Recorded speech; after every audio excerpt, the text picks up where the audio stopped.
Greetings, everyone. Welcome to the January 8th, 2024 meeting of the Citizens Advisory Committee of the Transportation Planning Organization. My name is Rick Fernandez. I'm chair. We are recording this event and it is being streamed. As is our normal course, we'll start off with introductions. Working from my position to the left, ask everyone please to identify yourself and also indicate your appointing authority. 1 second.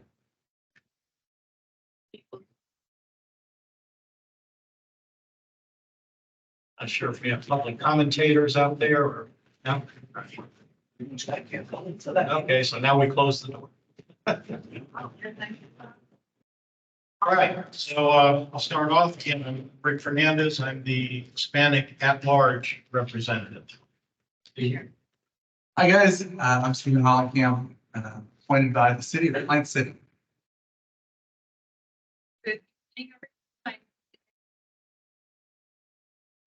By the city of Temple Terrace. I'm Jim Davison. I'm appointed by Commissioner Lostel.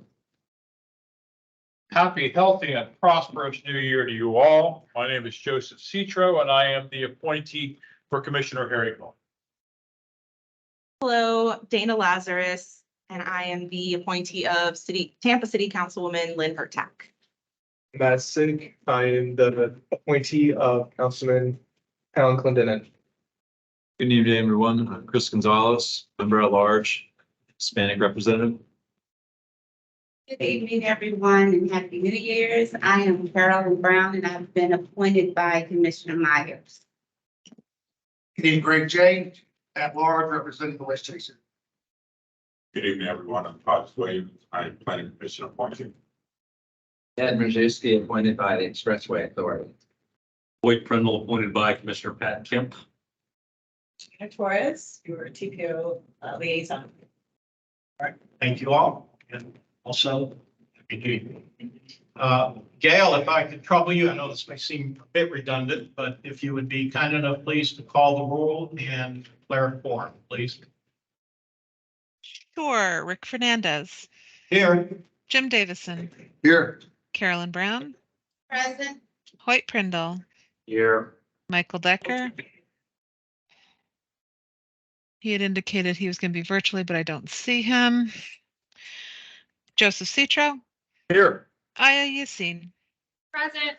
Stephen Hollenkamp, Here. Christina Costa, Present. Dana Lazarus, Here. Matt Zink, Present. Artie Fryer, John Skelton, Ed Majewski, Here. Ilya Lashnov, Terrence Trott, Hodges William, Here. Joshua Frank, I believe is excused. Chris Vela. He had indicated he was going to be in person. Please let me know if he does come in. Sarah Thomas. Greg James. Here. Chris Gonzalez. Here. And we do have an in-person quorum. Okay, Gail, thank you. And for clarity, do we have any members online? Double checking right now. Aside from the ones who are logging in on their personal devices in the meeting room, no. Okay. All right. Thank you very much. That moves us to public comment. Is there anyone in the room for public comment? Anyone online for public comment? Okay, I see no hands and I'm not being notified of anything. We did receive an email, I believe yesterday, maybe early today, from Lena Young Green out of the Tampa Heights community, requesting that her comments be read into the record as public comment. That said, I want to ask Gina, please, to do the honors. Sure. The email is actually addressed to Matt Sink and I think you as well, Rick. Good morning, Matt. I'm requesting that you ask the TPO CAC to address the planting of a living wall on Elmore Avenue between Emily and Nebraska Avenues in Tampa Heights, instead of building those concrete walls. This is not a new request. For years, we have been asking that trees be used for this area, and yet we do not have a commitment from DOT. Below are reasons for planting a thick layer of trees along that area. DOT and the city of Tampa can work together to make the street narrower to accommodate the space for the hoop walls. These benefits far outnumber an option for walls. Aside from those listed below, trees are a natural backdrop for the park and beautification of this stretch of Robles Park. Thank you for bringing this to the attention of your committee. Please request that they send this concern up to the TPO for their approval to only plant trees there. I'm unable to attend in person due to the Tampa Heights Civic Association's board meeting that will be held at the same time as your committee on January 8th. I'm putting forward, thank you. And then she included some links to these benefits of noise barriers, stormwater runoff, links to benefits of trees to highways. And I will, this has been submitted into our record, and I'll make sure that the TPO gets this as an addendum to the packet. Okay, thank you. Matt, did you have anything you wanted to add to this, since you were actually the recipient of this message originally? Yeah, so this has been coming up in the local level at the Civic Association for multiple years now. Currently, the Civic Association is in cooperation with University of South Florida, doing a pollution control and pollution testing in that area. And some of the reports that are attached to this come from that, which is the amount of airborne pollutants that come into the residents of that area during certain times of the day, namely peak traffic hours. So it's not only for aesthetics, but also for the health and well-being of an area that often has become the recipient of unwanted expansions and unwillingness to discuss healthy alternatives to the problem. Thank you. Sorry, did I see you, Christine? Did I see you hand up? Yes, thank you, Mr. Chair. I just was going to reference this particulate study that's been going on and as one of those locations. So I just wanted to make sure it's included in whatever messaging. So yes, good. Got it. Yeah. Yes, so as a person who works with FDOT, especially in the environmental office, I have some more questions about what she has pointed the noise wall and what is the area of impact that will be effective if we would build a visual barrier rather than noise barrier. And are those residents also in approval or in support of the wall barrier rather than just a noise wall? I would like to expand, research more and expand more and see what FDOT really has to say and what public involvement they've done so far. Because it can't be only one person who is giving this opinion rather than a whole study and other public involvement. Based on other public involvement, if a noise study was done, then definitely public involvement, public hearing was warranted and was done. And based on that, the noise wall decision was made. So I would like to learn more about it. I'm not involved in this, but however, I do know the process, and I know that FDOT has a very intensive process of making this decision. So we'd like to do a little bit more research. But I think it's definitely a great idea. And I know that sometimes they would rather, they don't prefer to have plants on the noise wall for maintenance reasons. However, the Civic Association has the right also to review the noise wall and opt out to something that's visual rather than actually reduce the noise based on a decibel, based on the study. So I think we need to research it more and learn about exactly what happened already and what could be the next steps. Sure. If I could just to circle around this a little bit. There is, in fact, a volume of history that has already been written on this particular topic going back at least 2 years. Probably more. I'm thinking 2020, 2021. is when these issues were first being discussed with that. And yeah, there were a lot of studies, a lot of issues that were discussed. Your points are well taken. The information's out there, but if you didn't have your nose in it, in real time, there's no reason for you or many other people around this table to know about it. I happen to have my nose in it. So did Matt, so did several others that live in the area. Just to give a little bit of history and a sense for where we might go with this. There is nothing that can happen here today, I don't think, unless somebody wants to make a motion for resolution or something of that sort. But I don't think anything can happen today other than simply to communicate the message that Lena has suggested here onto the TPO board and hope that they pick it up. But historically, what's gone down here is that 2020 or 2021, the community was told that we were not entitled to a wall along Robles Park. This is the eastern side, the eastern perimeter of Robles Park. It's about a 1.5 to 2 block distance along the eastern perimeter, and it borders the interstate. For reasons that I can't recall, too numerous at this point to mention, we did not fall within the regulatory requirements to call for a wall. So we were going to get road expansion, but we weren't going to get any relief as far as mitigation, either visually or noise.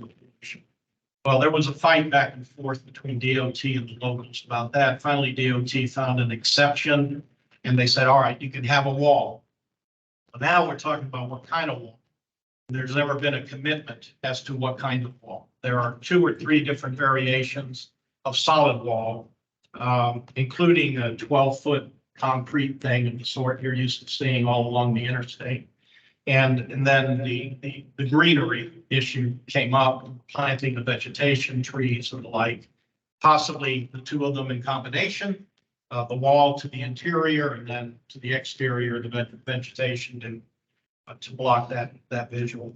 But in any event, most recently, and I have this only from communication from Lena, FDOT's David Gwynn was asked to enter into discussions about this, and his response was, you need to take it up to the commissioners, which I assume means the TPO board, because I don't think county commission has any say in this, really. So that's where we're at. DOT isn't willing to talk to us anymore about what to put up. They think that the decision has to come from the board. So that's where we are. That's why she felt this was necessary. And is it timely? Yeah, it'll be a while before your wall gets built anywhere, I suspect, given the speed of the process for the construction. Yes, sir. Mr. Chairman, since you were involved with that, I remember hearing about it several years ago. I wasn't aware that, did they ever look at the different variations of just having a landscaping wall, just having the 3 different variations of concrete wall you mentioned, and the costs, the long time maintenance of each individual wall? There was discussion about most, if not all of that. I think Mr. Citro was probably sitting on the TPO board when some of this stuff was being discussed. I remember Pat Kemp was particularly exercised over the question of why it is we couldn't have the wall there. It seemed rather arbitrary, all things considered, at least to my ear. But yeah, all of those various, I mean, there were architectural renderings and. We request that information. Sure. I don't see any reason why we couldn't have that revisited now that we are getting closer to what hopefully would be the decision point. I mean, before we make a decision, it would be nice to have one. Okay. Are there any other questions about this? If I may, Mr. Chair, thank you. Yes, I had the same requests and made the same comments. Why don't we do 2 things at once, clean the air and deaden the sound? I think this is a great idea, but I do have the same questions that Jim does that were asked years ago. Maintenance, upkeep. It's very difficult for FDOT to tell us who's going to clean the highway. Right. So I want some definite answers on the logistics of it. So thank you, Mr. Chairman. All well taken points. Yeah. I would like to propose a motion. Well, feel free. So I'd like to propose a motion to support the living wall with the commitment from the Civic Association to handle the maintenance costs. for the living wall and just, moving forward. Is there a second for that? I would support it, but I don't have all the information, so I'd be voting blind. That's the only problem. Otherwise, I'd support it. I want to support it. I don't see a second, so unless somebody wants to pipe in here right away, let's say fails for lack of a second. Mr. Chair, if I may, Please. just for the point of discussion, I will second it. But it's tough to put the financial responsibilities on the civic association or the people in the surrounding areas, especially after what I just said, that it's difficult to find out who takes care of the highway and who's going to pay for it when FDOT does contract it out. However, some of that is on the city, some of it's on FDOT. I would rather have the specifics of how this can get done, who's going to pay for it, who's going to maintain it, and if it does get damaged, how it's going to be replaced. If I can get that information, I'll be happy to support the wall. But for this discussion, I'll second the motion. Well, we have a motion. We have a second. Is there any discussion? Mr. Chair, Yes, ma'am. I would just like to make a note to everyone in this room and board that the annual dues for a voluntary civic association is $25 per member Per year. per year. Yes. And last time when I looked at the balance sheet board, they had approximately $11,000 in their coffers that had been collecting for multiple years. So the ability for a volunteer civic association to take on the cost of maintaining a huge project like that is probably gonna be very difficult for them. Thank you. And I'm trying to understand, maybe I've missed something here, but it seems like, okay, we wanted a wall, and then we got the wall, and now we don't think we want the wall, we want trees instead. Is that sort of where we are? what, if you'll allow me a moment to try to construct the historical record a bit from my own memory. We wanted something to create a barrier between Robles Park and the interstate, something that has never been there since the road was constructed. And in the process of that discussion, FDOT did find a way to jigger the rules around so that we could get a wall in that space. I don't know what they did. I don't recall now. It was explained once and I don't recall. But the question of what type of wall was never resolved. They came forward with several different architectural, artistic renditions. Among the things that were being discussed at that time was a green wall. Now, Does that include a concrete or is it strictly trees? Because trees aren't going to change the noise. You're going to either have noise or you're going to have trees. The one I recall that was the green wall was a trellis-like situation On the wall. On the wall. Oh, okay. Yeah. Okay, that makes sense. And what's probably most likely in play at this point is some type of a barrier, concrete barrier of some sort to the interior. You can see it from the street. And then the trees will be to the park side. Okay, that makes to provide a dual filtering of all the aforementioned road noises and pollutants. Okay, I'll just make this comment of spinning off what Mr. Singh just said. And I appreciate the motion, I do, but there's absolutely no way that financially the Civic Association can take that burden on.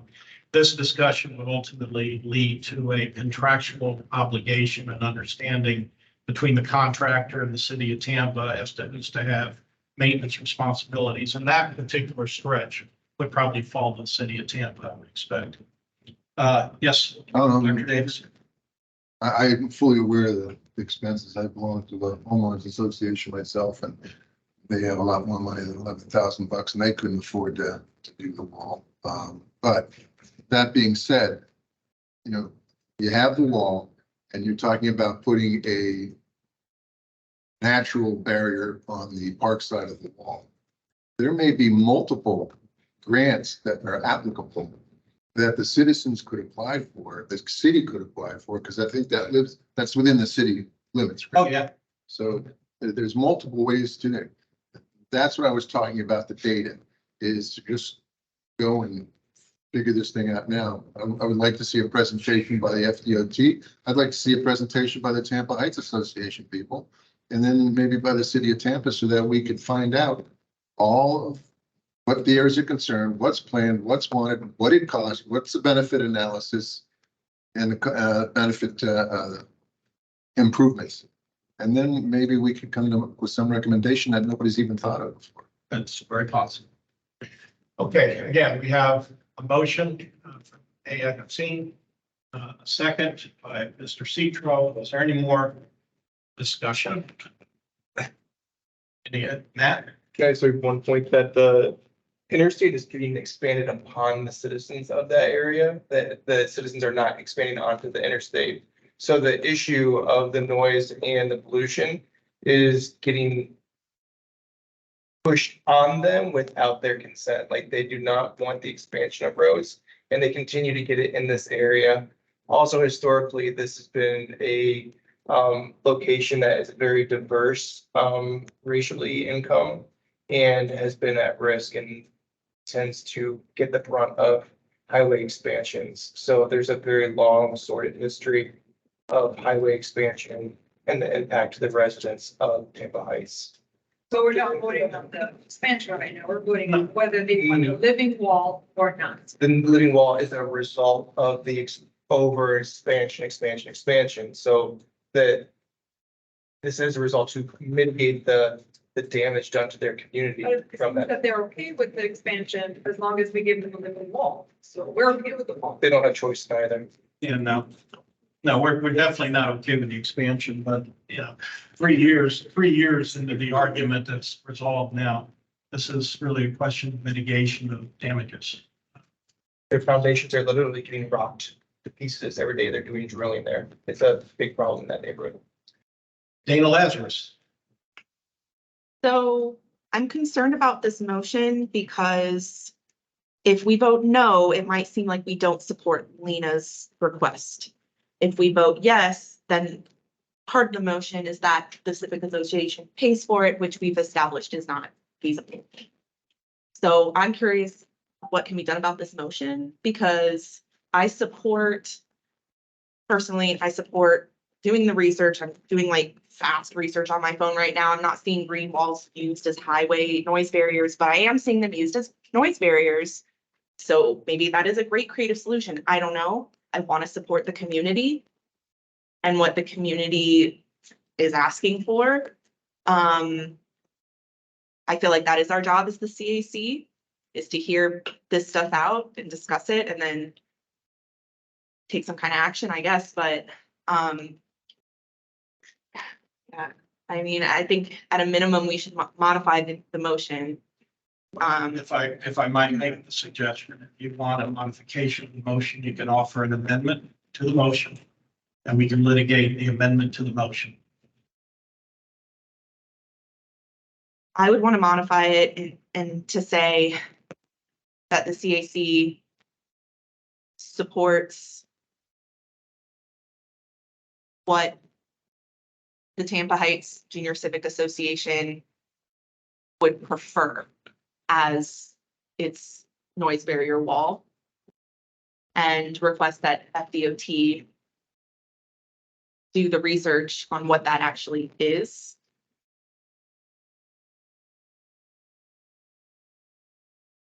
Let me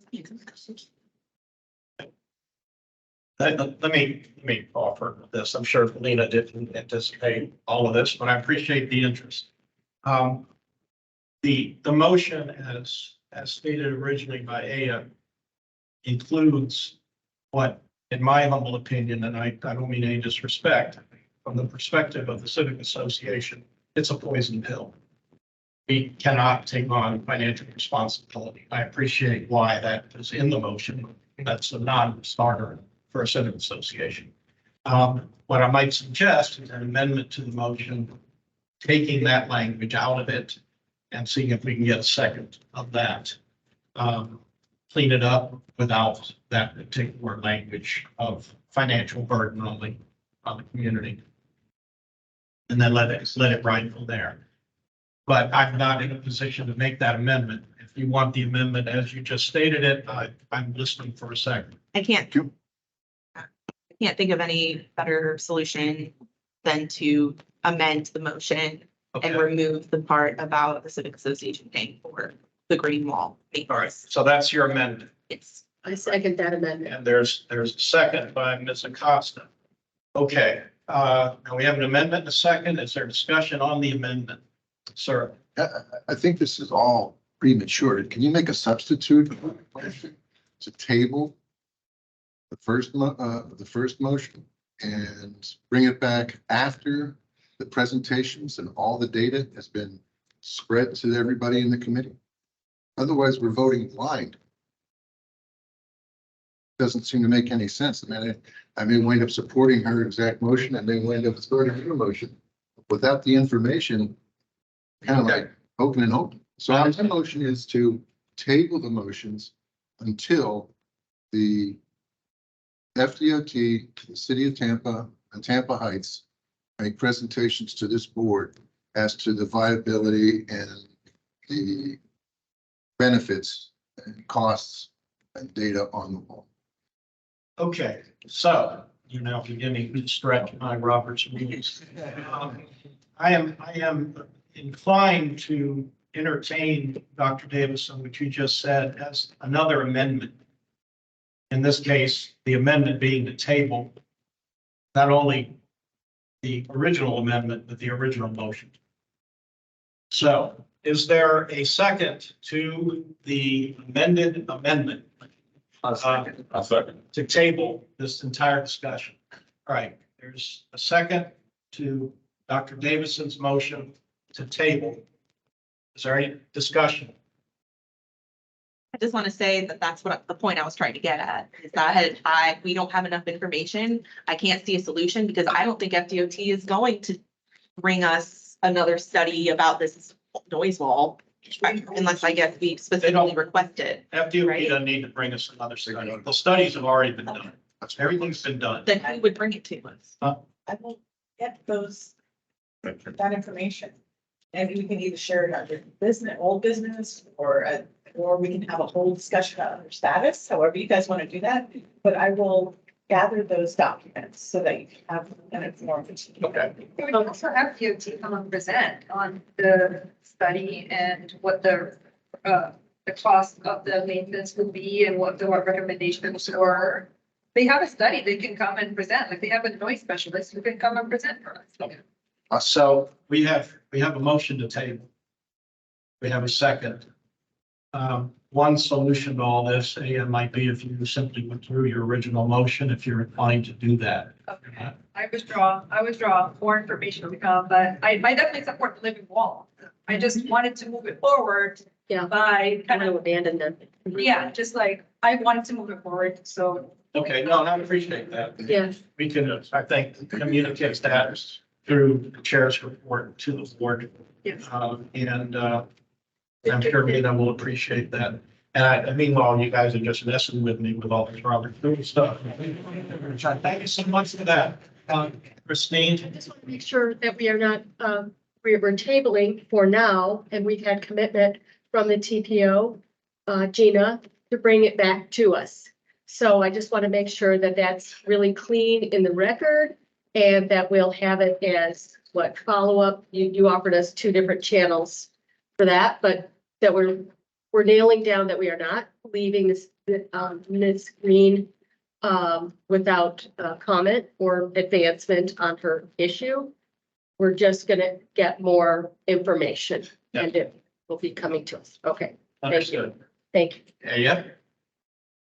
May I actually, I don't know if that's needed a motion, but can we actually make a motion to have FDOT come and present the noise analysis recommendations and cost analysis for all the living wall, all the wall, the noise wall study and the cost and what are the implications to actually implement, have the wall built?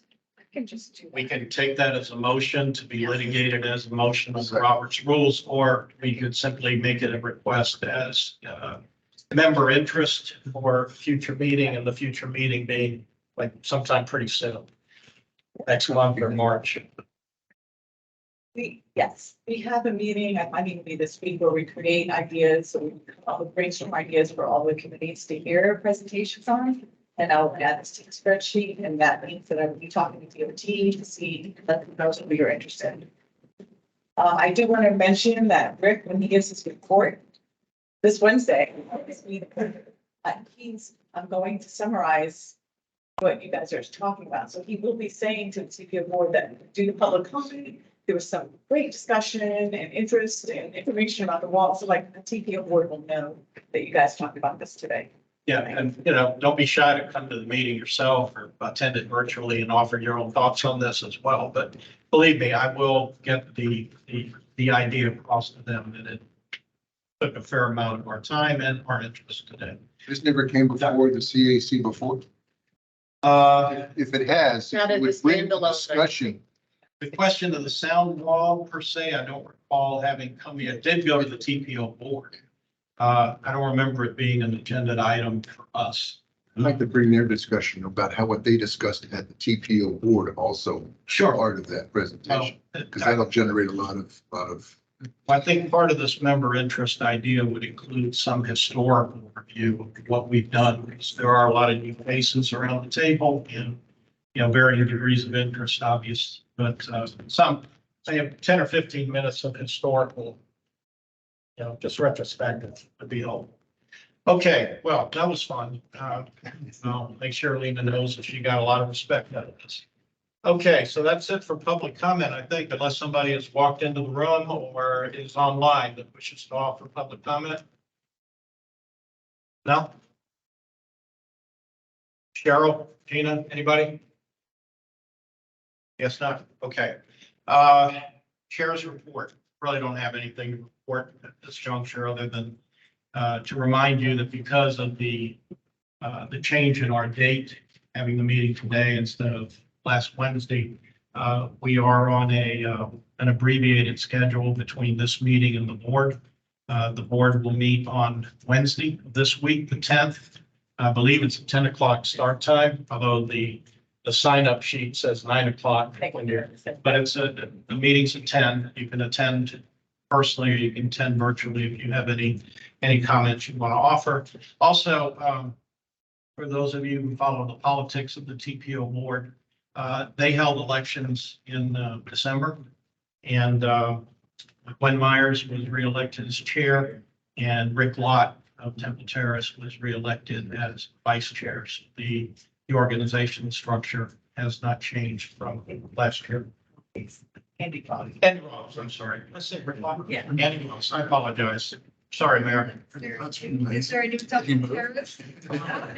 Yeah, sorry. You're absolutely right. I don't even think Rick Lott's on the board anymore, is he? Yeah, he's moved on from that city. Okay,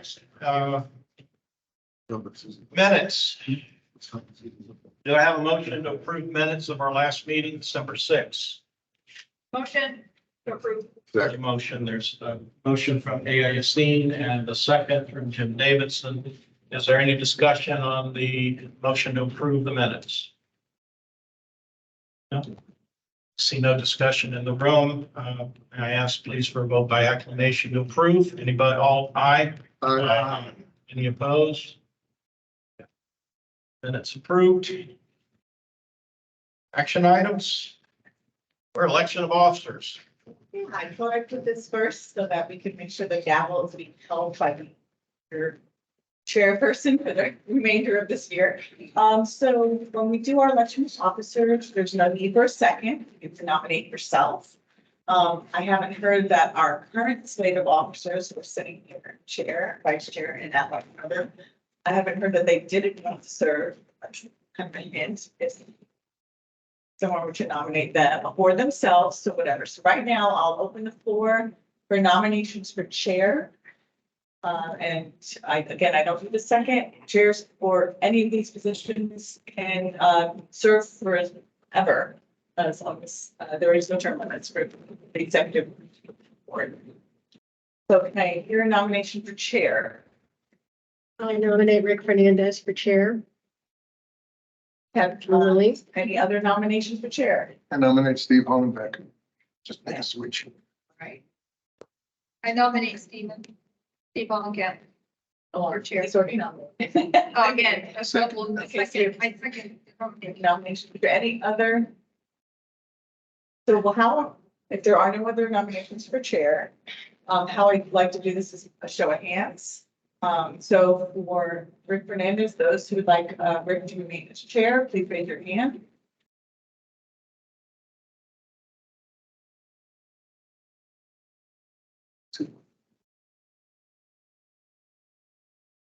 Gail, that was 10. And those who would like to see Stephen serving as chair? Okay, we've got Rick for the remainder of this year, serving as your chair. Who, can we hear a nomination for vice chair? I guess I'll be the Good people going. Can I receive any nominations for vice chair? Rick? I'll nominate Steve. Yeah. Any other nominations for vice chair? Nominate yourself. Okay, I want to nominate myself. okay, great. So Dana, would anyone, any other nominations for vice chair? Okay, all those in favor? If I might, it's a little Yes. bit unusual, but so we've got two good nominees. We're fortunate to have two good nominees. I think we have two decent nominees for the chair. Dana is relatively new to this committee, but certainly not new to many of us, and she has served here before.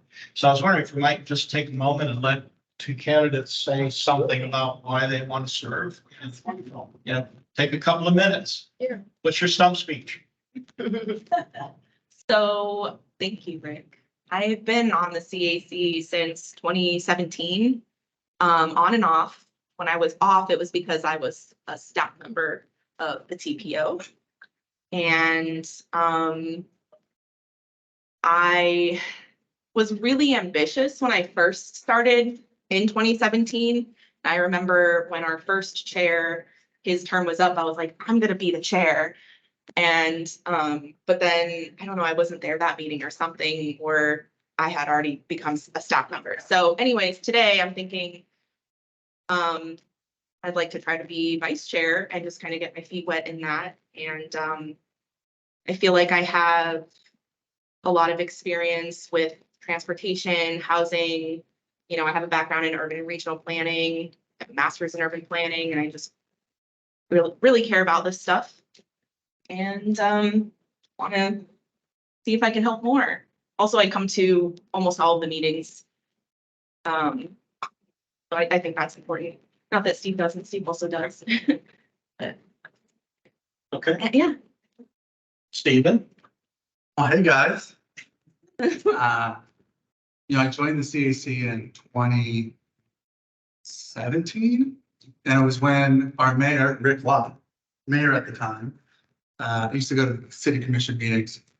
And he said, Stephen, I want you to be on the CAC to the MPO. And I said, the what to the what? I had never heard of either. And I looked it up and I said, okay. And I joined. And at that time, I was into city building and into urban 3 and strong towns kind of ways of building strong communities. And then I joined this and I got into transportation. And then one day in 2020, I see you guys sitting over there in the audience. And I think, you know, I know that, recognize that, right? And I looked at the sign-in sheet, and there was this guy from high school. So I linked in him. We got together. And I was in the middle of selling my company at the time. So I was looking for a transition anyway. And he said, you know, you should come join me in his company, which worked in traffic engineering. And it changed my life. So this organization had a big influence on my life. And another thing happened. For the first few years, I was active. I had opinions about it, and they were my opinions. And then that same guy, Rick Lott, one day, it's like, you know, you can't be saying all this stuff. You're not representing our community. you're not representing us. And then I learned like, okay, if I want to stay a part of this organization, I gotta be less of an activist, less of a saying my true feelings on everything. And try to help be a leader that makes sure everyone's voices are heard and everyone's perspectives are heard. And that's a whole new thing. And it took me a year or so to kind of adapt to that. But I've really grown into loving them. So yeah, I'd love to continue. Okay. I guess I've got the count. Yes. Am I running this show now or yes? He runs the show. Okay. All right, well, we can run the vote the same way we did for the chair. All those in favor of Stephen remaining as vice chair, please raise your hands. 1, 2, 3, 4, 5, 6, 7, 8. May I assume 9 and 10? All right, and 10. All those in favor of Dana Lazarus, please raise your hands. 1, 2, 3. It's the same one. So, chair. Got 4. All right. 10 to 4. So by my reading of the numbers, Stephen, you remain as vice chair. Congratulations. Thank you, guys. At large, Yassine is now our incumbent, the at-large position. Are there any nominations for the at-large role? Quite friendly. I'll nominate Dan Lazarus. I accept. Thank you. Ed? I'll nominate Aya. Second that. Okay, we have Dana and we have Aya. Are there any nominations other than those two?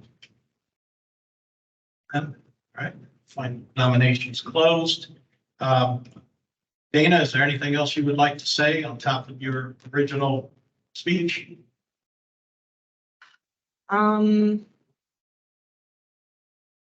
Just that I really study this stuff.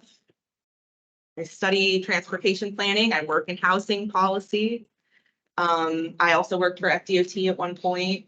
So I feel like I have a good balanced background in understanding different perspectives and things like that. And I am vocal. But that is coming from a researched place. So yeah, I would love that position. Okay, thank you. Aya? Hi, hello, everyone. My name is Aya Yaptin. I don't know if you guys know my background, but I have a bachelor's in bioscience and public health. I have my first master's in urban and regional planning. I'm an AICP. And I also have a second master's in project management, and I am a project management professional license. My experience is very vast, where I worked with FDOT and I was the local agency program administrator. So I understand how FDOT funding and project works from concept all the way to project closeout. So I understand project planning and implementation of projects. And I also worked with, I interned with Cutter when I was in urban and regional planning. So I interned with Cutter. I also worked with the MPO as an intern. And then I was also an executive planner with Hillsborough County, where I worked with a lot of developers. So I also understand short-term planning, and, you know, not just long-term planning, which is what FDOT does, or long-term transportation planning. I currently serve as a project manager, mobility project manager with the city of Tampa.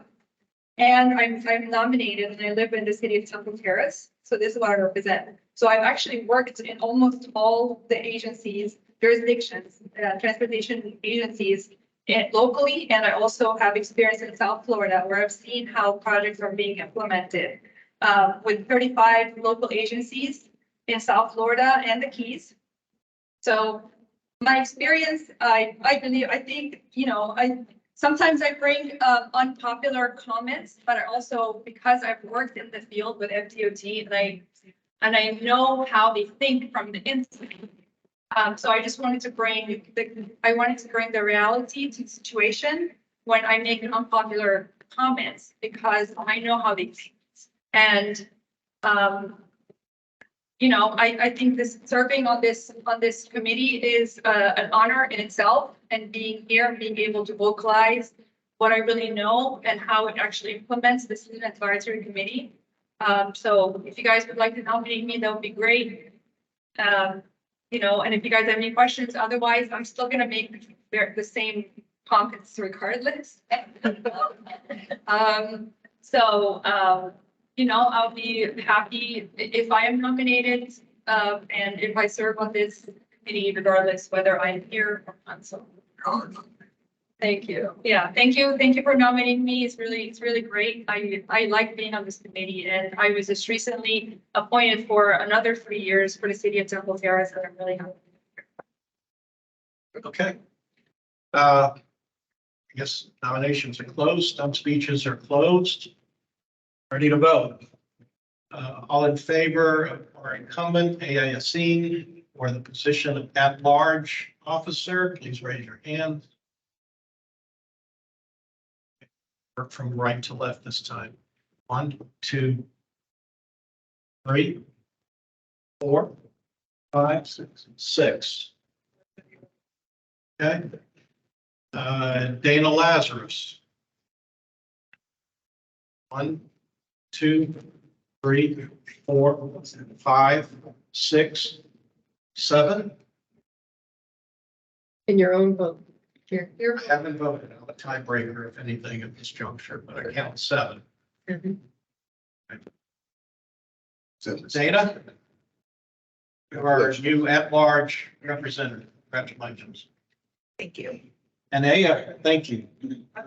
It's been great sharing this dais with you, and you have been challenging at times, but that's kept the discussions honest. I appreciate it.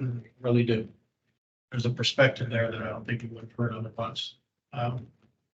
Okay, Gina, are we ready to move on to We are, but I. our action items? Oh, you guys now see, okay, apparently those in the audience couldn't see us, the owl, although they can hear us and it's fine. I have audience participation up, but I don't have the screen that shows the agenda. Are you working on that too? No, that should be. I don't know, we should. You know, Okay. maybe when. So in the Elizabeth launches meantime, I whatever see that she's Mike doing. has gone on here. Why don't we move to the next item, and Elizabeth, when you share your screen, our IT guys have taken over. He told me he was going to get on here himself. Got it, good, it's up now. Darren. Oh, so you see what, now we don't see it. Oh. It's okay. All right. Well, Okay, so we're moving to action item 7B, tip amendment. I-75 from Tampa Bypass Canal to Fowler Avenue. Elizabeth Watkins, TPO staff. Yes, thank you. I have a brief presentation for you today about this tip amendment. Like Mr. Fernandez said, the amendment before you relates to the project on I-75 from the Bypass Canal to south of Fowler Avenue. So what exactly is this project and where is it? Well, it's this link of I-75 near Temple Terrace, like the term and I say, just south of Fowler to just south of the Tampa Bypass Canal. And the two main portions of the scope are one, to add auxiliary lanes, one in the southbound direction and one in the northbound direction along I-75. As well as widening the bridges on I-75 over the Tampa Bypass Canal, as well as the bridge over Harney Road. The I-75 bridge over US 301 needed a full replacement. And this project is currently in the tip, and it is currently in the tip. There's just some modifications happening that I'll describe in a minute.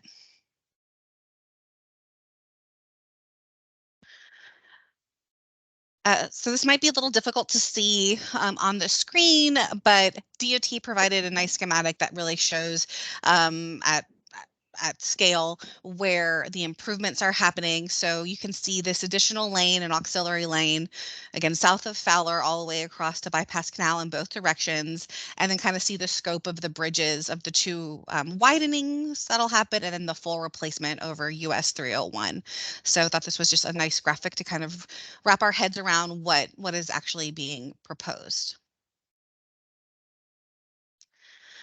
This project is also an important component of FDOT District 7's first 5 years of their interstate plan.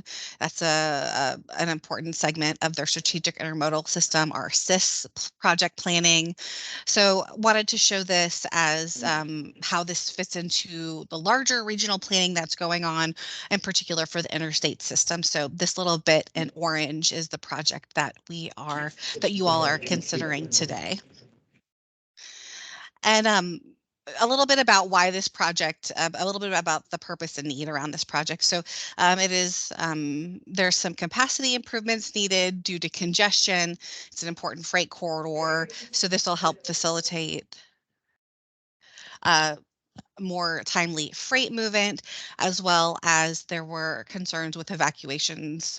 So this will provide the facility in those particular areas. So why is this before you today? Again, this project is already in the TIP, but there are two key things that are being proposed to change. The first of which is construction can be accelerated to 2024. FDOT, in their rebalancing of their funding, was able to get some extra funding and bring this project to construction in 2024. As well as add a little bit more funding that is needed to see this project through, about $9 million in HPP funds.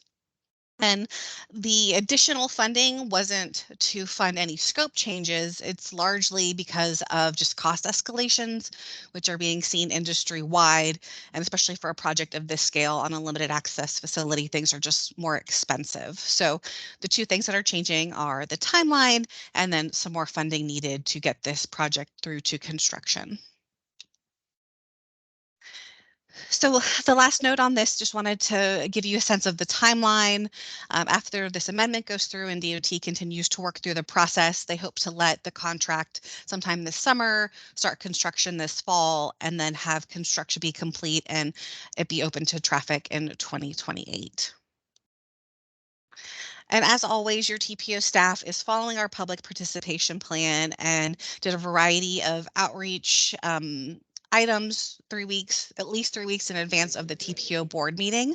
I hadn't seen any specific comments on this project, although there was a positive news article from ABC Action News published over the holidays that had some quotes from local residents saying that this is a much needed improvement, a much needed project.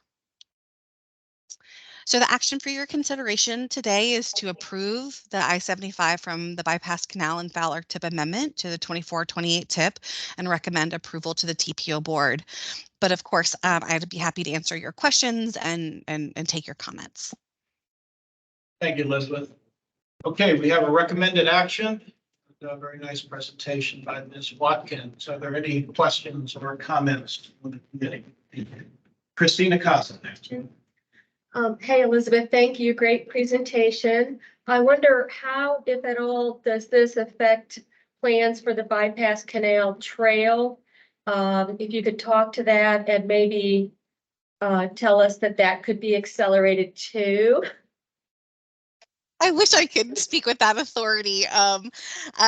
To my knowledge, and talking with the project manager, that there wouldn't be any impacts to that project. There would still need to be a bridge in place, and the routing of the trail would still need to go through there. So, my understanding is there would be no impacts, but this project has is not related to that one in any way. Unfortunately, it would be nice if that other project could advance, but unfortunately, that's not the case. Okay, thank you. Mr. Seatree. Thank you, Mr. Chair. What is the life expectancy of this bridge as it is now? And the reason why I'm going for that questioning is these funds just going to widen the bridge, or is this going to be also a maintenance program to ensure that this bridge will last another 30, 40 years? I see somebody standing at the podium who seems to have an answer to a question. Do you identify yourself? Good evening, everybody. Brian Hunter with the Florida Department of Transportation. So the one bridge that we're replacing does have maintenance issues, and it's also a type of bridge that cannot be widened. So once we cut into that bridge, the pre-tensioning on the bridge is no longer valid, so it impacts the structural stability of that. And so we have to replace that bridge. But the one that is still there, are you doing any work on that? I believe we're gonna be doing a deck replacement project on one of the bridges that's remaining.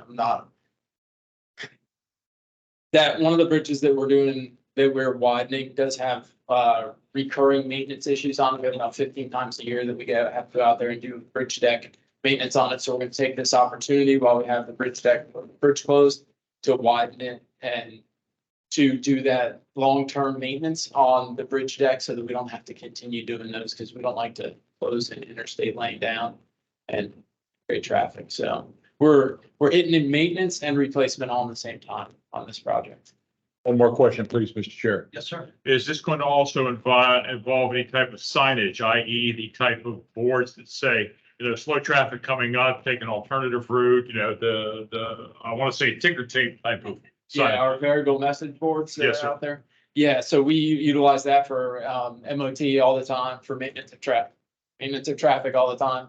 We'll put out the roadside ones that are temporary as well, and we'll have the overhead permanent signs letting people know what the travel time is if there's some sort of incident that is impacting traffic.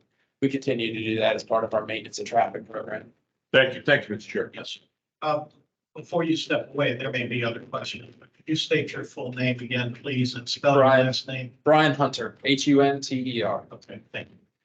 Any other questions or comments? AIC? Yes, I have a few questions because this is number one, my neighborhood. It is my exit on I-75. So my first question is, if you want to advance the project to fiscal year 24, has this project already been designed? Yes. And so is it designed because of the low, not PCI, but what is the rating for those bridges? The bridge wasn't really the reason that we have this project. It's to address the operational challenge out there. I'm sure once you have the on-ramp from I-4 going northbound, Yes. there's a congestion that occurs before you get to Fowler. And if you're going southbound, once you have that on-ramp from Fowler going to southbound to I-4, there's congestion that occurs there as the weaving movement happens. So we're gonna connect those on and off ramps and create an auxiliary lane to reduce the weaving movement and hopefully address safety as well as congestion challenges out there. And is this, are the auxiliary lanes all going to be on the rest of the ramp, not just the bridges, right? It's not just the bridges, it's also. Not like, just the gonna be bridges. video. Thank you. Yeah, I think it's done. You already designed it, so. Ready to just. Yeah. Other questions from the left side of the room? Anybody over here on the right? Sorry. Ms. Lazarus? What is there right of way taking, or is the right of way already there? Will there be any land taking? No, this is being constructed entirely in FDOT's right. Can I have Yes. last thing? Can I have a request to include at least space for the trail? For the bypass canal trail in the design, so that when the the trail is being designed, there's space for it to happen. So we've been coordinating with the county on the bypass canal trail for a number of years now, and this project will not negatively impact the ability to put that in. It's going to remain, the footprint's going to remain the same, so it'll be able to be put in once it is funded and the county is ready to move forward with that project, so. Any other questions or comments? See none in the room, and I assume we don't have anybody new online. Is that correct? It is. All right. All right, Elizabeth, you have the recommended action slide up.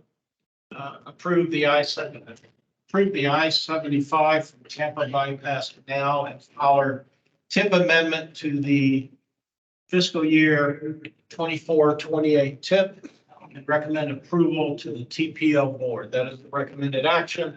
Is there an enabling motion? So moved.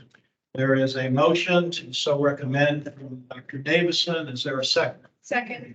There's a second from Ms. Yassin. Is there any discussion? Chairman, question.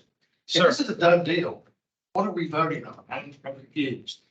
Increase in the, you're voting on two things, the increase in the cost, the construction costs, dollars, and that they're accelerating from 2025 to 2020. Okay. was there any other question? Greg, any other question or comment? Any other questions or comments? Any? Dana Lazarus? How much is the increase? 9. What is, and why is there an increase? Is it? And I'm sorry if I missed it. Yeah, she mentioned it, but maybe it's positive. So we've just seen a general increase in costs in construction over the last couple of years. There hasn't been any scope expansion on this project. It's just general cost increases that we've seen. Elizabeth said it was industry wide, and I think we're all hearing it every day. Yes, I am. Yes.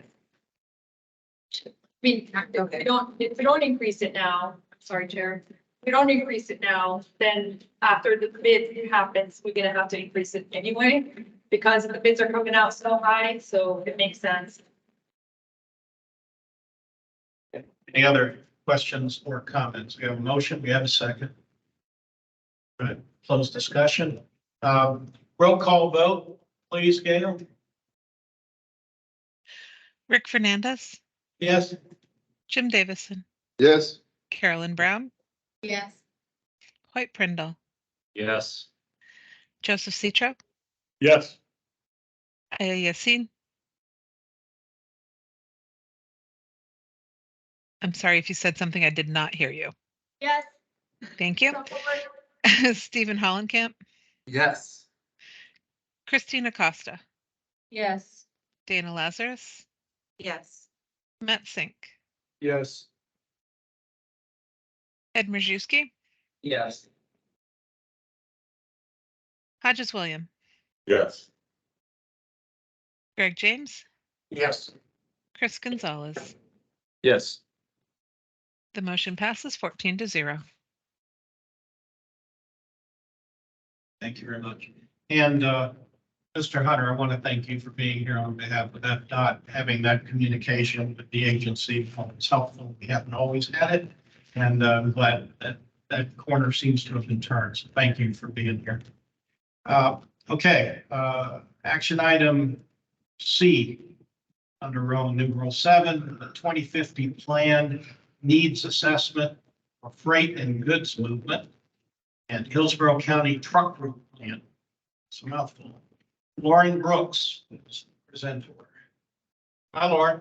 Hi, good evening, everyone. Can you see my screen okay? Yes. Yep. Okay, wonderful. Well, again, I'm Lauren Brooks. I'm a senior transportation planner with AECom. I too am a certified planner. Thank you all for having me this evening. This presentation, just giving you a heads up, it's packed full of information, so I will try to be as concise as possible. So we'll go over kind of the objectives, the approach of the assignment, the findings, and then we'll focus on the two elements that pertain specifically to the long-range transportation plan, and then follow up with kind of the next steps, recommended action. Lauren, before you carry on down the road, are there two separate things you're asking us to evaluate and vote on, or is this one package? It's one package. We basically conducted both efforts simultaneously. Okay, all right, carry on. So Sorry. You'll see at the end. I know it is a little confusing because again, it's two efforts rolled into one.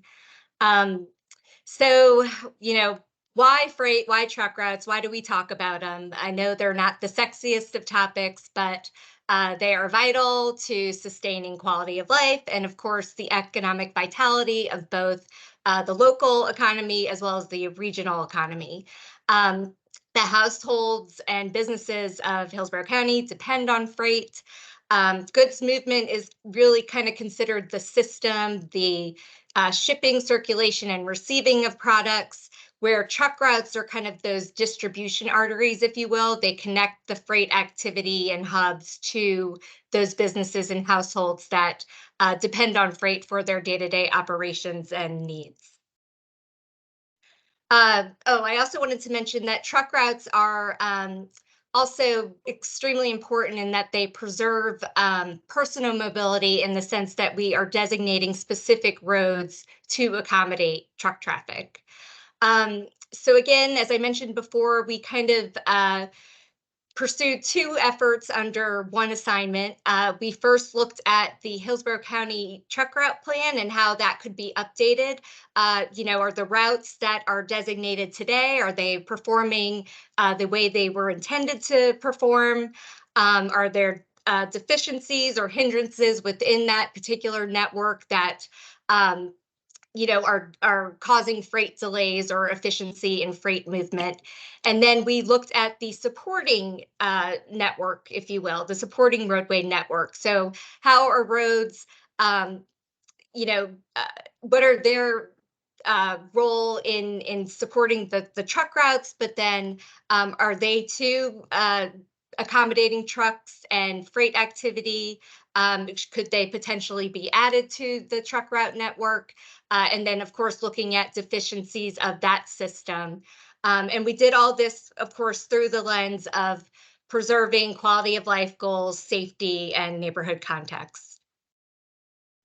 So to try to hone in and achieve the results that we were seeking, we decided that we would separate the entire Hillsborough County roadway network into three sub-networks, if you will. So three sub-roadway networks.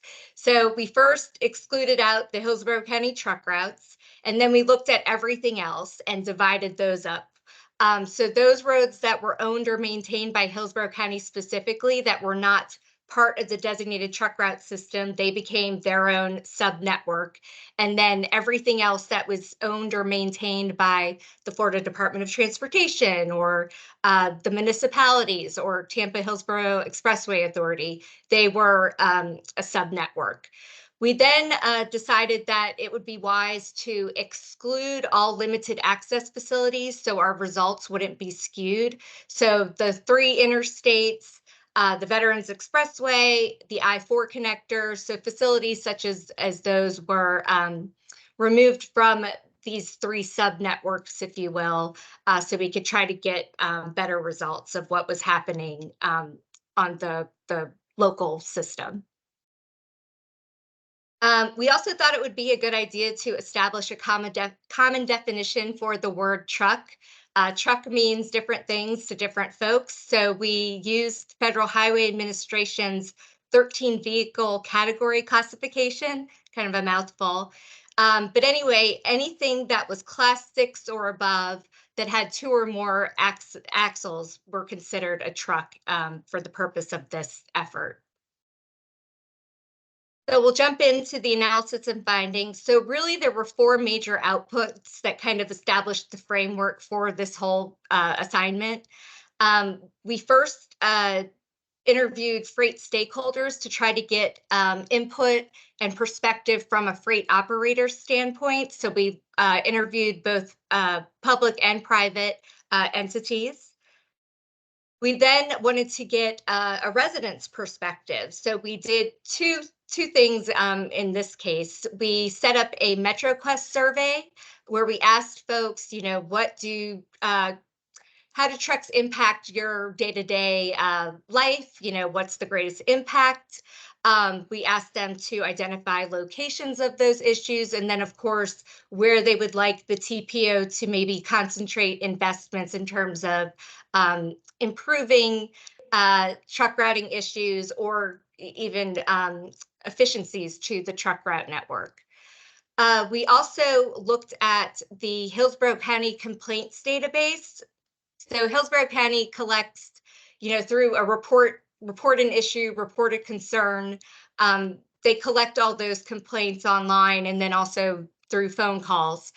So we went through 2 years worth of those complaints and comments, sifted out those related specifically to truck related issues, and reviewed those in comparison with the MetroQuest survey results. So we had a good broad, range of comments.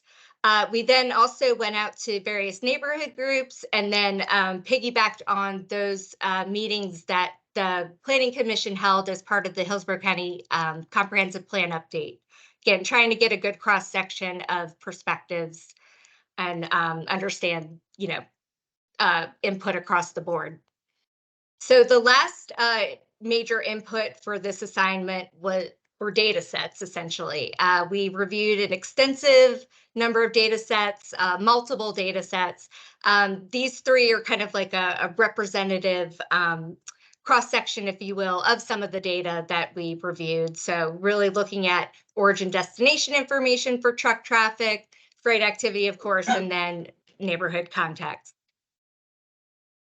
So we decided that we thought it would be helpful to kind of categorize the different data into those data sets that support existing freight network factors and then those that are more freight related performance. And then we established evaluation criteria, which basically those consisted of different combinations of the factors and then how we applied those factors to the networks. And that I'll get into the details in just a minute. So with the different data sets, I know we divided them up into existing freight network factors and then freight related performance factors, but we also thought it would be a good idea to take it a step further and kind of look at those elements or aspects that are more favorable to freight or that encourage freight activity or truck movement, and those factors or elements that are unfavorable to freight activity or truck movement. So the freight attractors, of course, were supportive of freight detractors unfavorable to freight. So here are the 3 different evaluation criteria sets, if you will. So the truck route evaluation criteria, of course, focused on the truck route network. Really with this criteria set, we focused on those routes that were underperforming. We then looked at the rest of the network and again, how well do those routes function in terms of supporting freight activity and truck movement?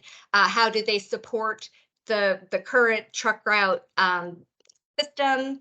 And again, are there opportunities for any of these roads to potentially be added to the truck route network? And then, of course, looking at deficiencies across the board. The last criteria set really focused on the projects. So I'll speak about this particular piece a little bit later in the presentation. So here is a map of our results, if you will, of some of those routes or segments that kind of bubble to the top based on our analysis. So just to orient you quick, the red lines represent the existing truck routes as well as those routes that we kind of deem to be preserved.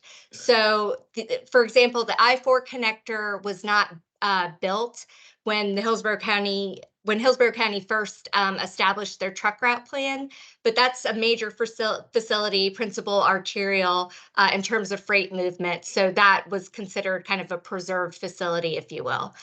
The purple lines on the map represent the roads that are owned or maintained by Hillsborough County that could potentially, or should be explored further, that could potentially be added to the truck route network just based on truck route activity, freight activity. Those in green, same thing, but they're the roads that are owned or maintained by the municipalities, Florida Department of Transportation, et cetera. So again, we could potentially include those as part of the truck route network. The dashed lines represent those Hillsborough County truck route segments or roads that surfaced as lower performing. So the truck route volumes were less than 50 a day. They were in areas where there was a little bit less freight activity. So maybe there's opportunity to, remove those and add others.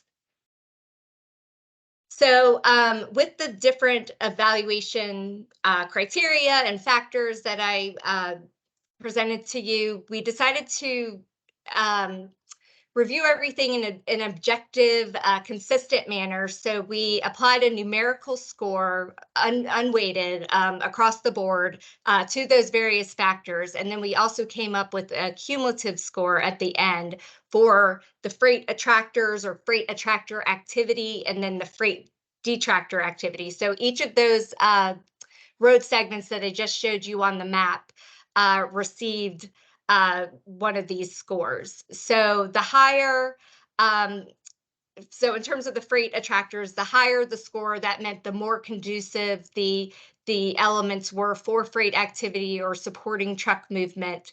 And then the lower the score, the less favorable the conditions. And then, of course, the converse was true for freight detractors. So the higher the score there meant there were sensitive features or things that are not very conducive for freight activity. And then the lower the score, that meant the better or more favorable conditions were for freight movement. So to quickly highlight some of our findings, so for those lower performing routes, we found that most of those analyzed segments were in areas with limited freight detractors. So I guess that's a good thing that they are in the right place. However, two of the roads, County Road 672 and Sims Road, bubbled to the top in the sense that they had some sensitive features and several comments either associated with them specifically or within their vicinity. So maybe there's opportunity to evaluate their effectiveness, see if they should continue to be part of the truck route network. The lower portion of Dale Mabry Highway and Inner Bay Boulevard, they surfaced as low performing truck routes. However, they provide direct access to MacDill Air Force Base and an important regional fuel terminal. So we think that, again, our recommendation is to have those segments be retained as part of the truck route network. There are several routes in downtown Tampa that are identified as truck routes. Pretty much every road in downtown Tampa is a truck route. So maybe, again, there's opportunity to be a little more strategic and focus and identify roads where we specifically want truck traffic within downtown Tampa. For the county roads and then the other roads, those other two networks, the first bullet is kind of the same for both of them in the sense that, and I mentioned this before, there were different facilities that were constructed after the Hillsborough County Truck Route Plan was established. So we feel strongly that those different facilities, such as the I-4 connector, the Georgia Bean Parkway, the West Shore interchange ramps, those should be included as part of the truck route network in the sense that they're part of some of those principal arterials or principal roadways of the truck route system. Air cargo road surfaced as a potential truck route in Drew Park. It parallels West Shore Boulevard. West Shore Boulevard in that area is not a complete north-south route. There's actually a gap. So Air Cargo Road, which is north-south parallel, is a continuous north-south connection. So maybe there's opportunity to designate that road as opposed to keeping West Shore Boulevard as the designated route. There are also areas within the county where truck routes are located 1 or more miles apart. This, of course, is causing trucks to cut through various neighborhoods. So there's opportunity, I think, to explore whether or not we could potentially add additional routes to the network that make sense for, the truckers and the community. And those areas are consist of Plant City, Northwest County, and South County. As I mentioned, the other roads, some of these, ramps and I-4 connector, they were kind of added after the truck route plan was established. So we feel that because they support the interstates and everything, they should be part of the truck route network. We did notice that there were some differences in what the FDOT designated as part of their Tampa Bay Regional Strategic Freight Plan, some of those facilities, and then what City of Tampa designated as their truck routes. So there's opportunity, I think, to reconcile some of those slight differences to be consistent across the board. And then last but not least, there's opportunity, I think, to also look at areas surrounding our major freight hubs, so the various airports of the area, Port Tampa Bay, of course, and then the CSX rail yard, and see if there's opportunity to add additional or redundant access to those important hubs. All right, so I'll quickly jump into the pieces that pertain specifically to the long-range transportation plan. So we basically reviewed several plans that had specific projects and looked at how those projects applied to the truck route network and the supporting network for those truck routes to see if there's opportunity to make the system more efficient or mitigate any hindrances to freight efficiency. So we looked at the long-range transportation plan, of course, of Hillsborough TPO, the Transportation Improvement Program, the FDOT Work Program, and we put together this extensive, comprehensive list of truck-related projects. I do want to mention that we removed all major capacity projects, so major road widenings and new interchanges, as those are captured under the major projects element of the long-range transportation plan. And I know Wade will speak about that, if not tonight, in a future presentation. Within those plans, if the project had an associated cost, we identified that and brought that cost up to 2023 present day dollars. If the project did not have a cost, we reviewed similar projects within Hillsborough County or within the District 7, FDOT District 7 area to come up with a solid planning level cost estimate. We then divided all of the projects into 3 different tiers based on their investment and time horizon. So projects that were part of our baseline were anything that were funded within the first 5 years. So all projects that were in the Transportation Improvement Program or the FDOT Work Program, they were part of our baseline funding level. Then anything that kind of more of the lower cost projects, so anything under $200,000 and that could be completed by 2035, we lumped into our Tier 1 category. There were a few projects that were a little more expensive than 200,000, but due to their time frame, their estimated time frame, they were categorized as Type 1.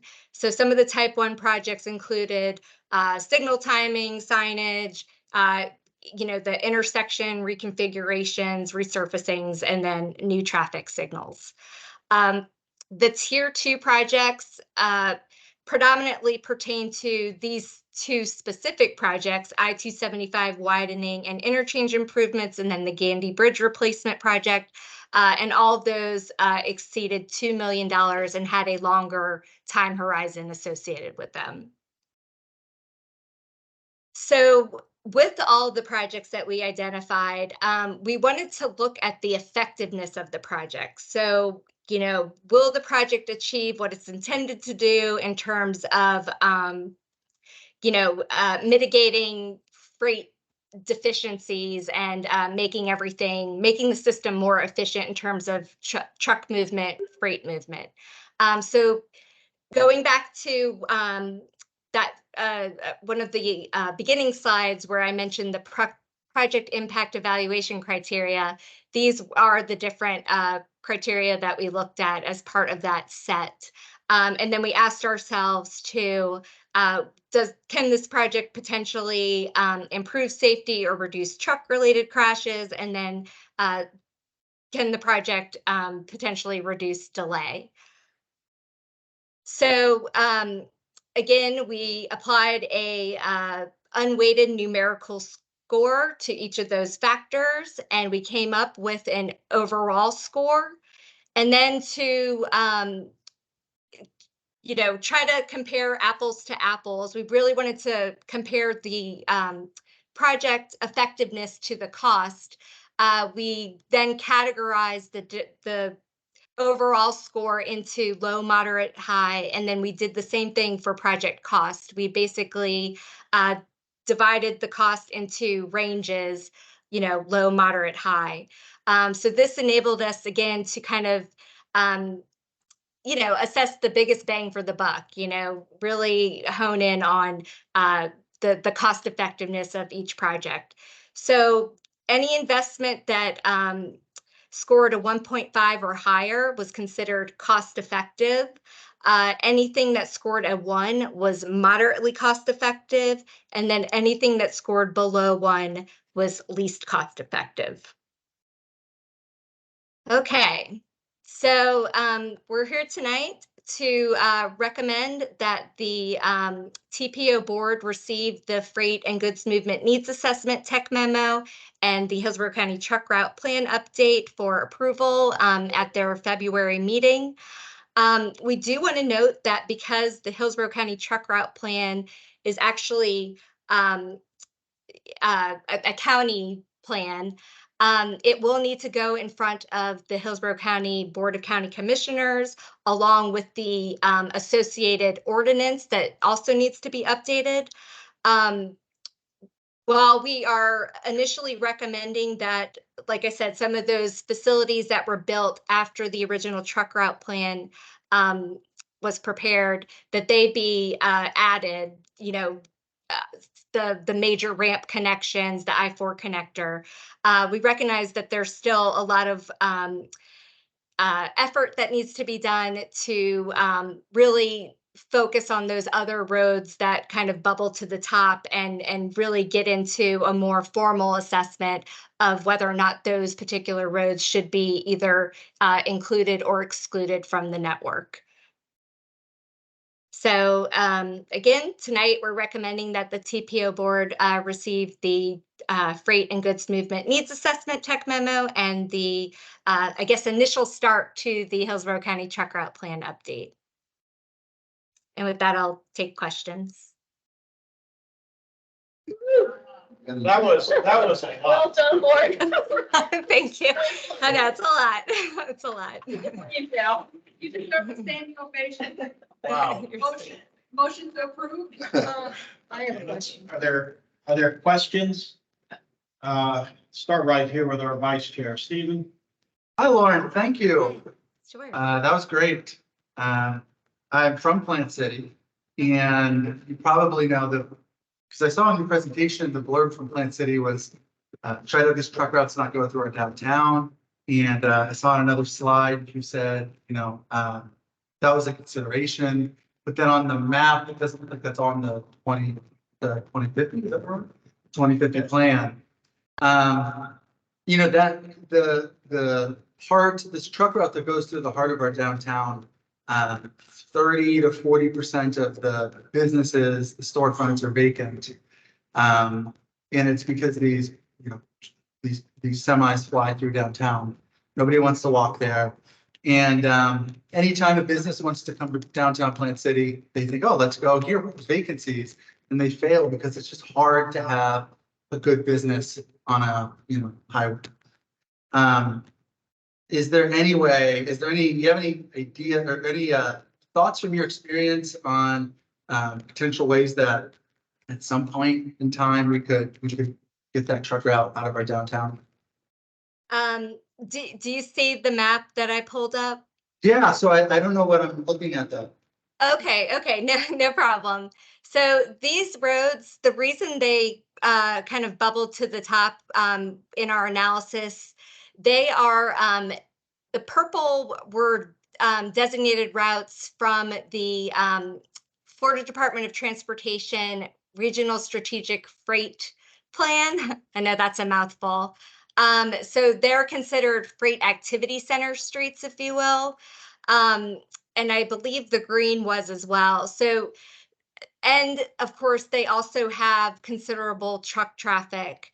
So again, I think there's opportunity to explore this area a little bit further. We hear you loud and clear. Obviously, it's not ideal to have truck traffic going through the middle or the heart of your downtown area. So, are there ways to, maybe look at some of the surrounding road networks and or the surrounding road network and seeing if there's again better ways to accommodate the truck traffic. So I don't have an answer yet. I think we would probably need to do a sub area study, if you will, to really hone in. I mean, again, we did this analysis county-wide, so it's hard to get to that specific level of detail. I mean, we tried hard to get to a fine level of detail, but again, on a county-wide scale, you're not getting what you really need to seek in terms of making those educated and educated recommendations. So I would say probably a sub-area analysis to really kind of get into the details of how this area is functioning in terms of freight traffic is probably the best bet. Hopefully Okay. that answered your question. Yeah, it does. It'd be great if it could just be written at least somewhere in the plan that this is a goal. Sure. Thank you. Yeah, Any other absolutely. questions? Any other questions on the left side of the room here? I just, Yeah. it's just a comment. I want to say that when I was working for Hillsborough County, we used this truck, the old truck route quite often when we're looking at potential improvements for roads when developers come to develop. And the one that they're updating right now is 2009, right, Lauren? The one we're updating?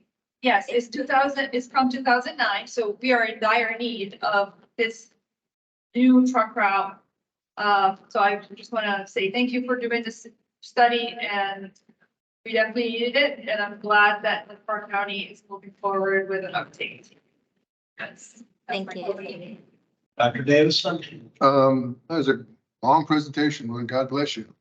And I just have several questions here about when you did the evaluation, was there any concern taken for the population growth? Population estimates for Plant City, they're going to double. The urban surface area is going to be built out by 2040. And so 10 years into that, our agricultural property is going to be displaced further east and further to the southeast.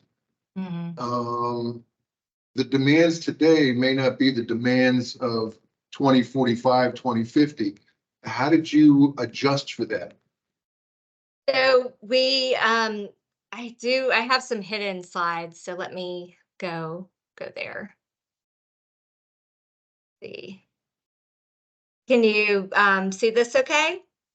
Mhm. Okay, so we looked at the existing freight activity centers that were determined as part of that FDOT Regional Strategic Freight Plan, which accounted for a number of factors. So that was all existing, but then for the future, they had future SIS hubs, again, that they designated as part of that plan that we accounted for. But then we looked at the TAZ or traffic analysis zone, the growth that was predicted through the model.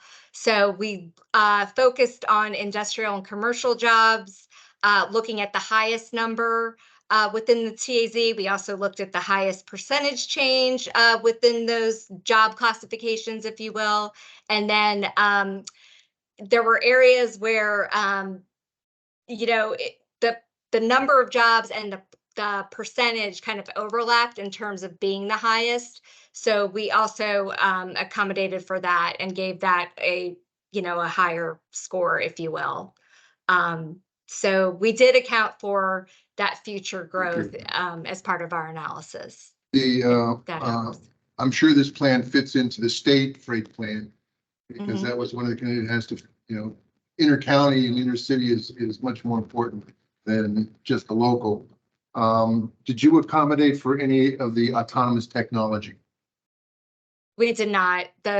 Our scope was really just to kind of focus on the deficiencies of the network. So that is an important piece, but that was kind of outside of our scope. Okay, thank you very much. Sure. Okay, other questions on the left here? I see Christina Costa and Matt Singh. Christine? Hey, Lauren, what a great presentation. Thank you so much. Thank you. But a little bit like Stephen was saying, I wonder how are you able to balance? I'm thinking specifically about West Shore Boulevard. As you know, it is city is trying to advance its complete streets initiative on West Shore Boulevard. So anytime we have a commercial district, either a downtown or a business district where they aspire to create a walkable and storefront vibrant community, how do we reconcile the need for that, or what are we doing in that case? I know. Again, we didn't get to that level. We looked at here, I'll go back to the different evaluation criteria. So it's not that we disregarded factors. Like I said, we did look at, were there schools within 500 feet of each of the routes? Were there parks within, 500 feet of the routes? Did the routes go through? If you all recall, the Hillsborough TPO prepared a non-discrimination plan, which basically identified those areas that are traditionally underserved. So, where there's populations that are maybe lower in income, or that are racially diverse or ethnically diverse. So kind of accounting for all those factors. We really did try to balance, if the route went through several non-discrimination plan areas, we gave it a higher score because it went through so many non-discrimination areas. So sorry, I know this is kind of a long answer to your question. Again, we were looking at everything countywide, so we had to kind of take a systematic approach and look at everything in a more macro scale as opposed to a micro scale. But I think, again, Christine, there's opportunity to do, and that was, one of our recommendations is to kind of do these sub-area studies where you're focusing a little bit more on what's taking place, so you can better balance. Like if there's, if we want to focus this road on pedestrian activity, is there a parallel road, within a certain number of miles, hopefully not more than a mile, but, maybe a half mile that might be better. It's outside of the downtown area. And that's where we want to encourage truck movement to occur as opposed to where we're trying to encourage pedestrian movement. So again, we haven't, our recommendations were more general in the sense that we really need to kind of get into the nitty gritty, do more extensive outreach with the community, do a deep dive, further evaluation, so we can get to that level of detail of where we want people, where we want trucks. Okay, thank you. Sure. Matt, you have your hand up. Yes.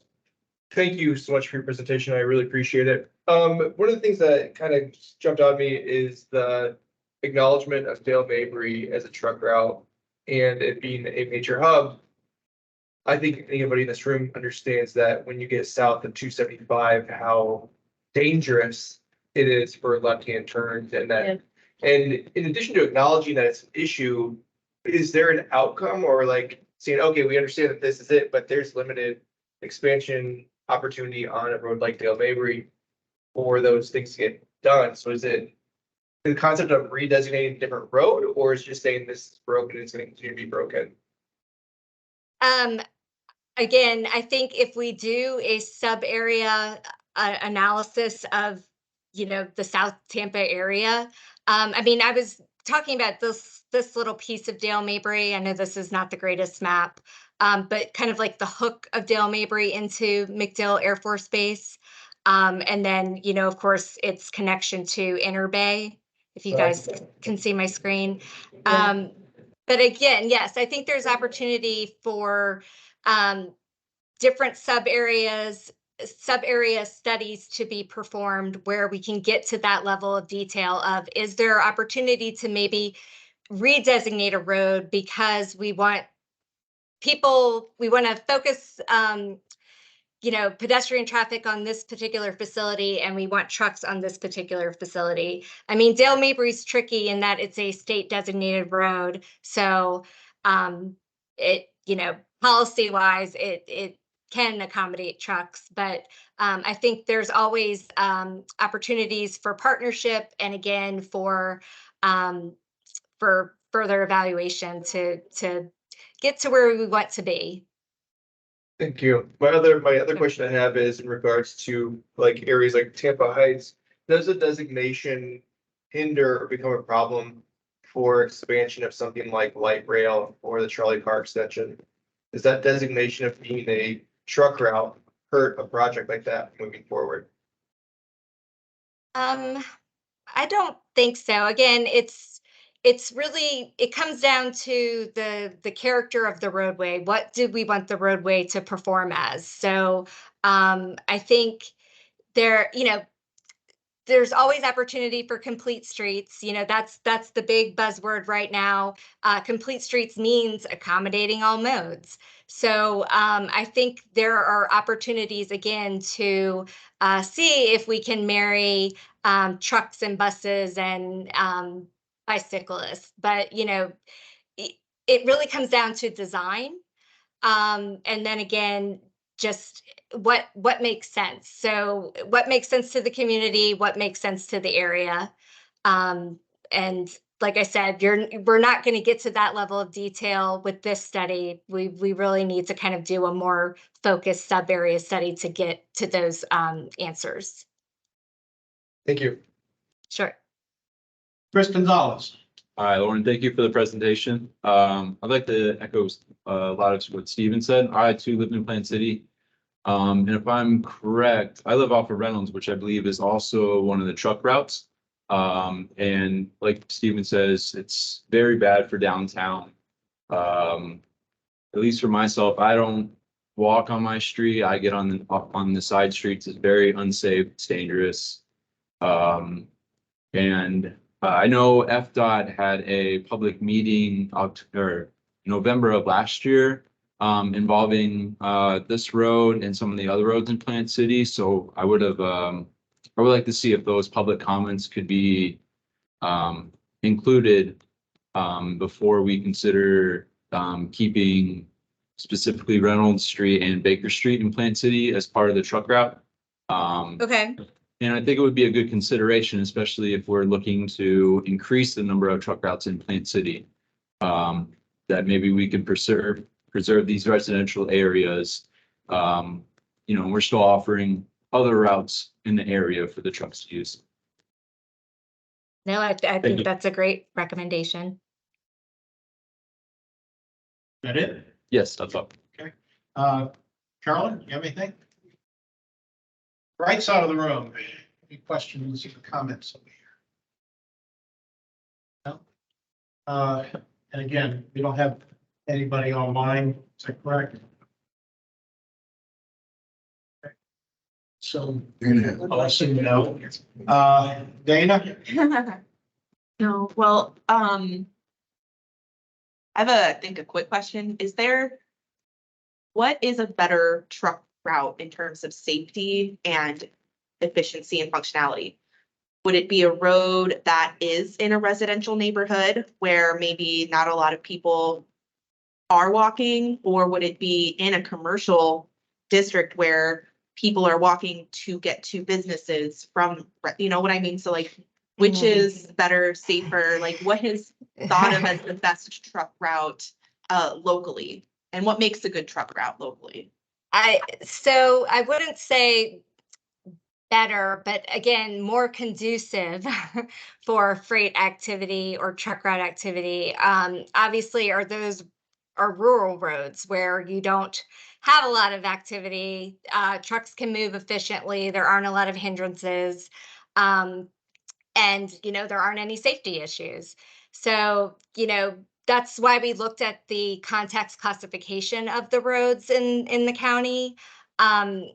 So again, those roads, if you all recall, FDOT, the city and the county all have classifications for their various roadways, and they base it on land use. Um, Help me out, guys, Wade or Gina. I think it's also just the Yeah. Density. density. Yes, thank you. Yeah, Proximity to elementary schools. right, exactly. So they account for all these things when they do their context classification. So we did use that when we did our analysis, again, as to see what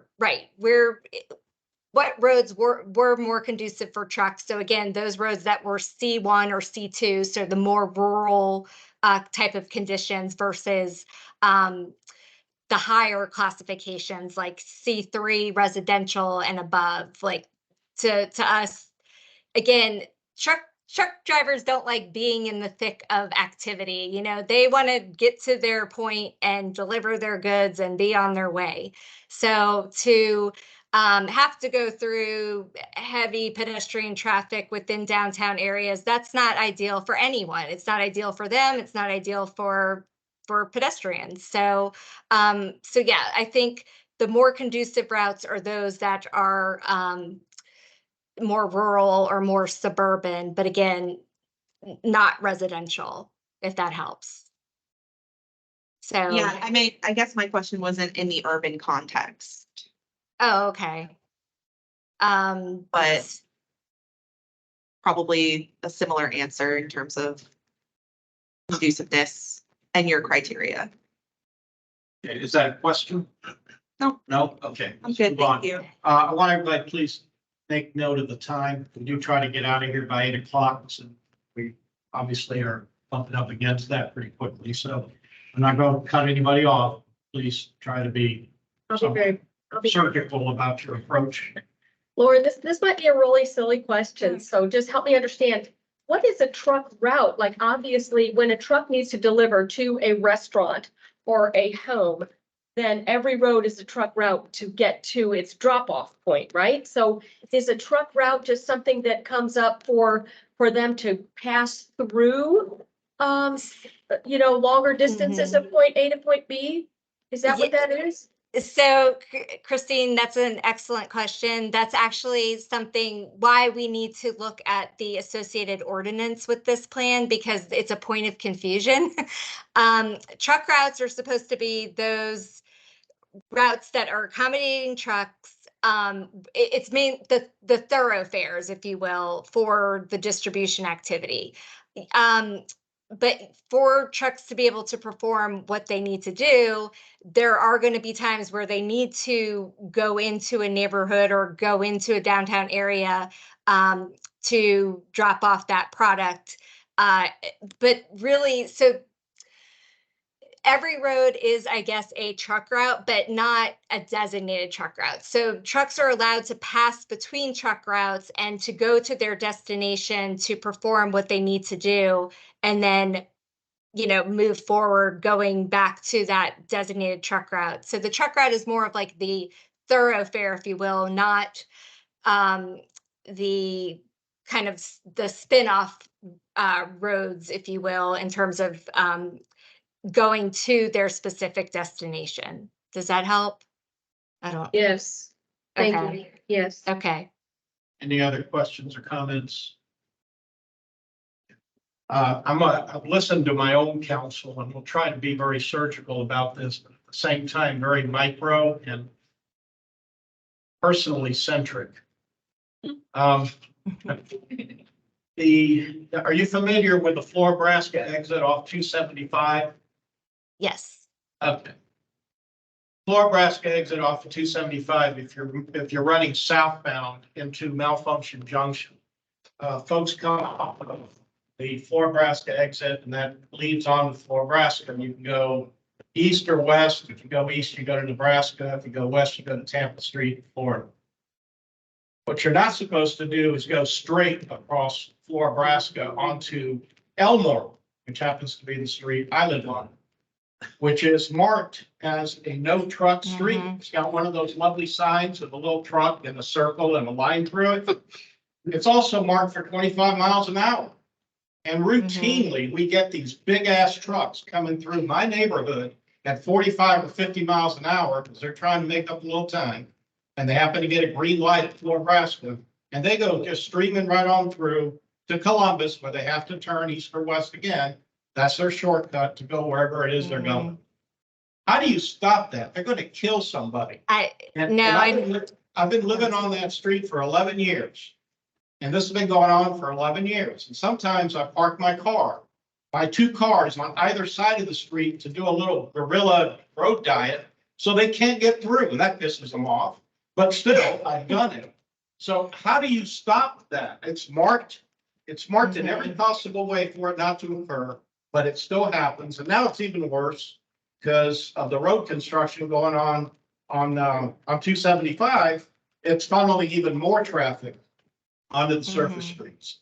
So how does one get, a card in that game to stop that? It really comes down to providing a redundant route. So if there's an issue or traffic on 275, having a road that can accommodate trucks that's supposed to be for trucks, where they can bypass some of that traffic, so they're not cutting through residential areas or using residential streets. That's honestly the quickest answer is again, having some redundancy to the network so they're not using the roads we don't want them to use. The second piece, of course, is enforcement.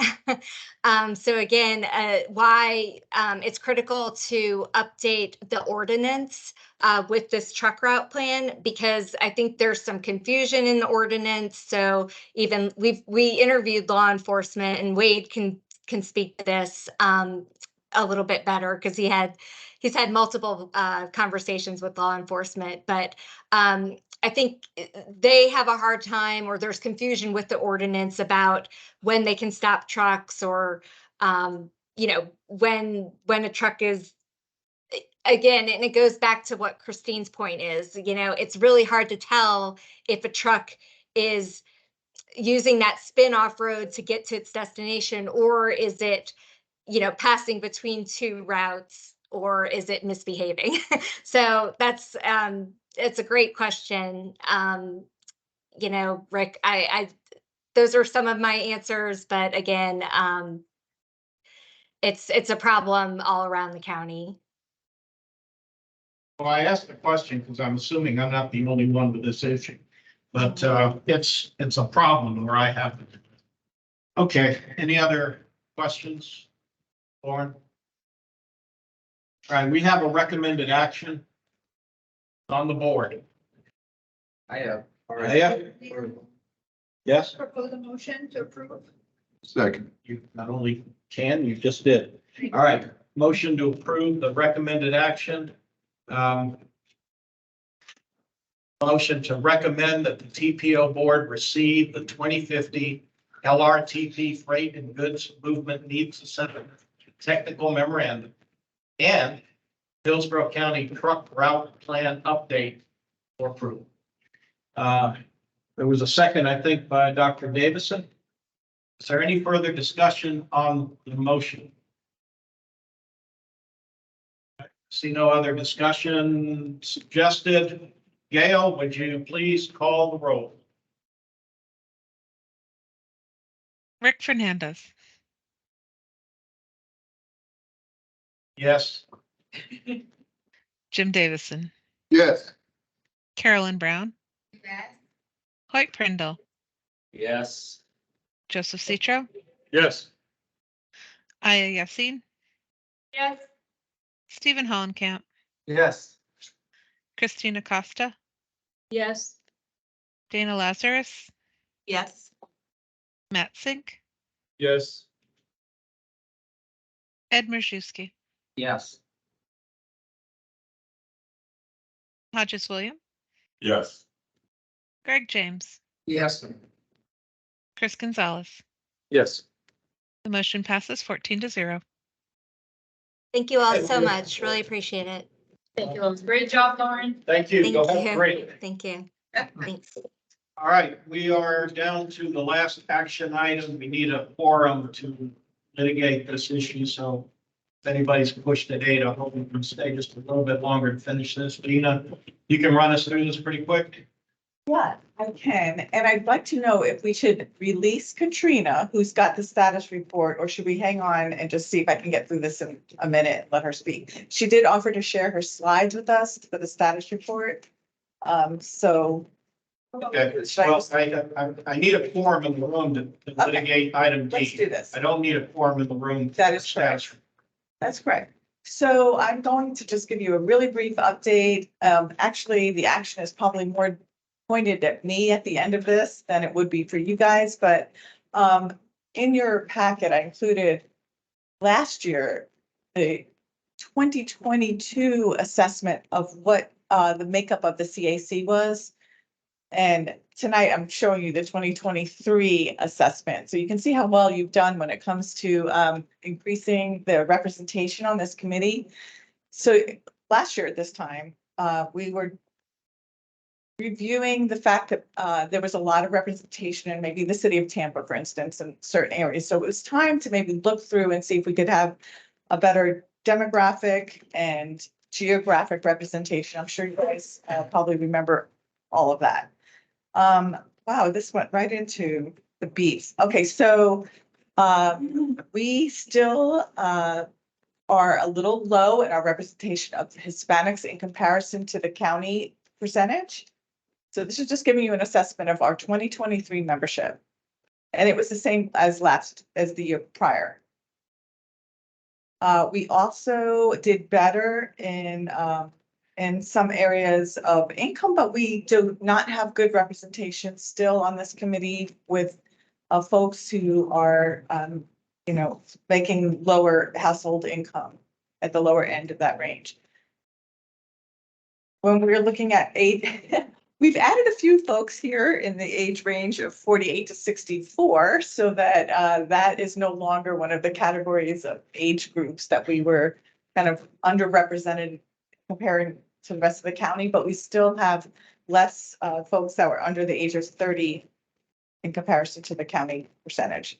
So there's some work to do. Also, when it comes to women, our committee composition is not yet up to I par. make a comment about that. And all the other things, you've got the 0 to 100 still. Yeah. This, you look at it and you say, oh my God, there's this huge gap. Well, it's really a gap from, like 42% to 50%.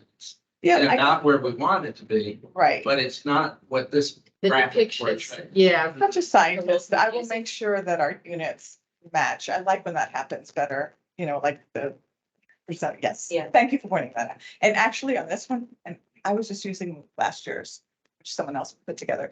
The the committee representation was always in blue, except on this one. So I didn't like that either. I'll change that next time.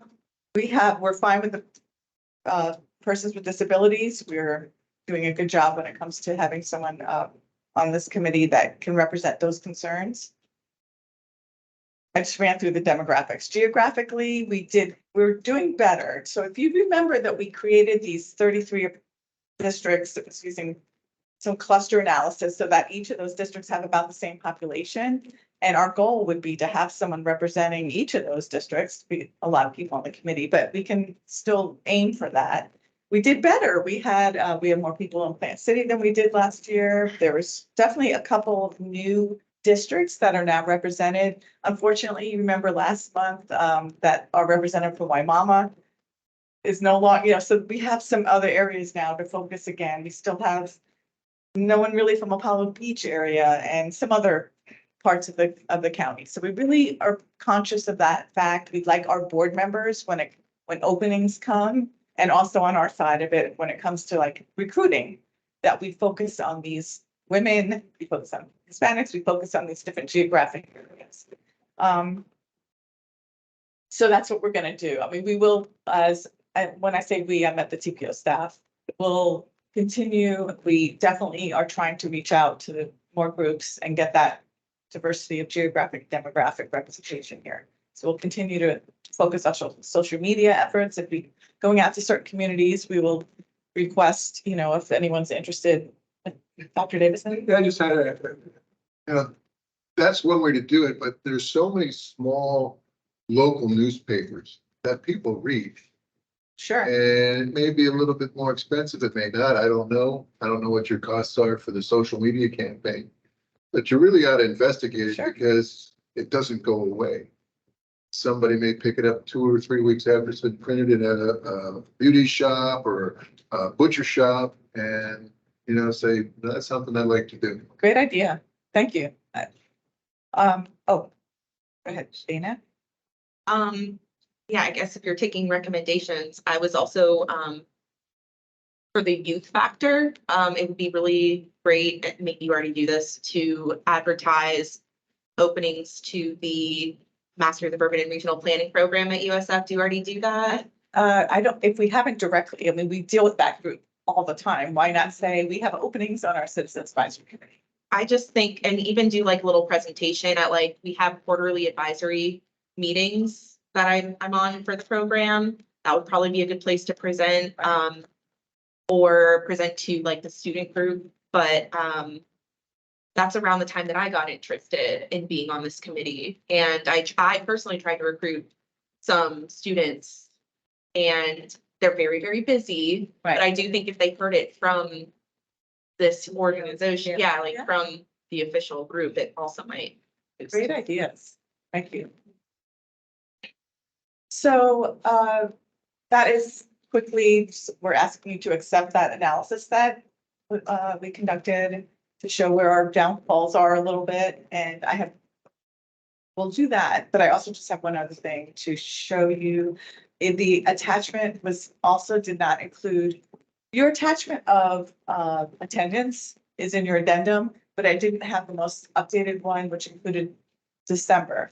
There's only one person who has had 3 or more absences, and that is Sarah Thomas. And she's representing geographic district 7, which I think is Brandon area. So that's another thing that staff needs to do, is give her a call and see if she's still interested. And then again, we may have to we may end up replacing her with somebody from that district if we can find. She's at large. Yes. Yeah. And I am a little bit concerned about Bill Roberts. I haven't heard from him, so I do want to reach out to him. We don't have an aviation authority representative here now. Well, it's Bill. He's never been replaced. Correct. So there's 2 things to accept that analysis of the makeup of the group. And then if there's anything you want to do about the attendance, I think that it's probably more on my shoulders to follow up on this. I saw 2 hands. Is that okay, Chair, if I? Yeah, no, that's fine. Christine? Gina, I just want to clarify that I did not attend. I was not appointed to the CAC during the months that it indicates I wasn't here. Oh, yeah, that shouldn't be right. Thank you. That should just be. I'm bristling from, I swear I do show up every. Right, that was for the person before you. And then when it became vacant, you've probably started in October. Yes. So I'll take that off. Thank you for clarifying that. Yes, Appreciate it. At the top, under where it says Citizens Advisory Committee, it says 2002 or 2022. I know, because you're looking at the addendum and I didn't have the right. Oh, okay. If you see this one, I know it's really tiny. Yeah, but I fixed it. Okay. I did. Thank you. Anyway, so if we could have maybe a motion just to accept the demographic and geographic analysis of the makeup of the committee, And then we'll do what we can do. And I thank you for your input on ideas on how to reach more people. That was great. Okay. Is there a enabling motion percolating? So moved. All right, Mr. Citro, so moves. Is there a second? Second. And Stephen Hohenkamp seconds. Is there any further discussion or questions for Gina? Not, yes, Ian. Is it possible, can I make an amendment? Yes. Please, okay. So Gina, now that the census data has now included MENA people of the Middle East and North Africa as a category or a subcategory under white, can you please, can the demographic count reflect the new census constitute like breakup? Right. And we do have that for the next to the county, because we're comparing ourselves to our county average percentages. So we might have a Sicilian that we should be recognizing. Oh, absolutely. Yeah. We need more Sicilians here. Yes. I mean, I am Middle Eastern, but I go under white because Right. Middle Eastern is. No, let me under check. white. Let me check. I don't see why we wouldn't. I'm Okay. Sicilian. I am Yes, too. so am I. Go ahead. White.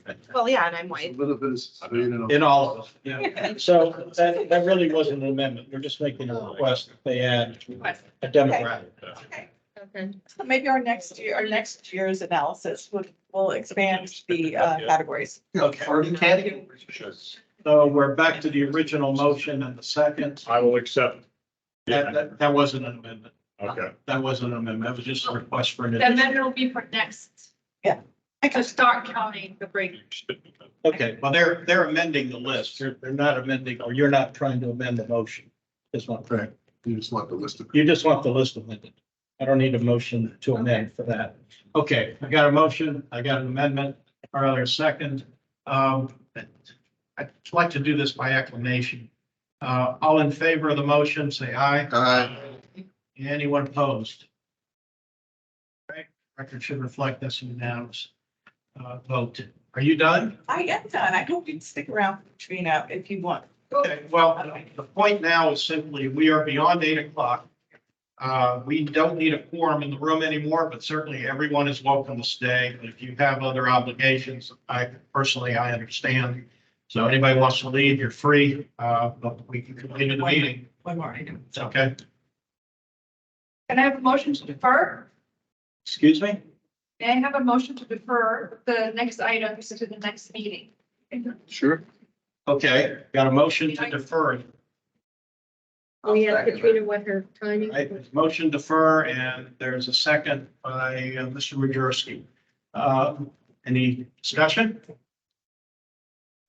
Okay, all in favor, please state by saying aye. Aye. Anyone opposed? Motion to adjourn. Then it would appear, Katrina, that we are deferring you. Sorry about that. And did I hear a motion to adjourn? Yes, you did. Second. I heard a second. All in favor, aye? Aye. Any opposed? I didn't want to hand them out, that's for all, but if you'd like an annual report, it's more of the planning commission. How well they've done this past year, and on page 25, on now, I'm just sure. Thank you, everyone. Chair, Katrina.